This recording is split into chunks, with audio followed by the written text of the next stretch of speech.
ကံကောင်းလာနေပဲကျွန်တော်ရဲ့အခု editing လုပ်နေတဲ့ဒီဖုန်းလေးပေါ့နော်လုံးမထွက်တော့ဘူးဖုန်းလေးဆိုတော့အားကြောင့်မလို့ဒီရဘက်မှာကျွန်တော်နည်းနည်းလေးပြောင်းနေတာပေါ့နော်ကျွန်တော် content creator တယောက်ဖြစ်ဖို့ video တွေ try လာတာအခုဆိုရင်2ပတ်ကျော်3ပတ်လောက်တော့ရှိတော့မယ်ပေါ့နော်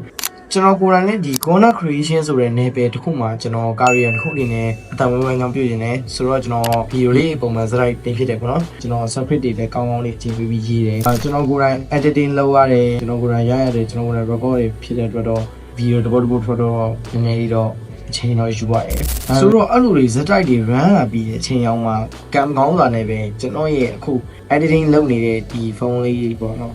editing နဲ့လုပ်တယ်ဒီဖုန်းထဲမှာ data တွေလည်းအများကြီးရှိတယ်အခုလက်ရှိကျွန်တော်နောက်ထပ် record ရမယ် content တွေ script တွေလည်းအများကြီးဒီထဲမှာရေးထားတယ်ပေါ့နော်နှစ်ပုံသုံးပုံလောက်အများကြီးဆိုရတယ်လုံးမထွက်တော့ပါဘူးဖုန်းလေးဆိုတော့အားကြောင့်မလို့ဒီရဘက်မှာကျွန်တော်နည်းနည်းလေးပြောင်းနေတာပေါ့နော်ဒီလိုမျိုး design map ကိုကစူးစမ်းနေတဲ့အချိန်ရောက်ရင်အနောက်ချက်တစ်ခုပြဿနာတွေတစ်ခုခုကတော့ဝင်လာတဲ့ဖြစ်အမျိုးအမြင်နဲ့ကျွန်တော်ကတော့ကြုံပြရတယ်အခုကြည့်နေတဲ့တော့အဲ့လိုမျိုးကြုံပြရတာ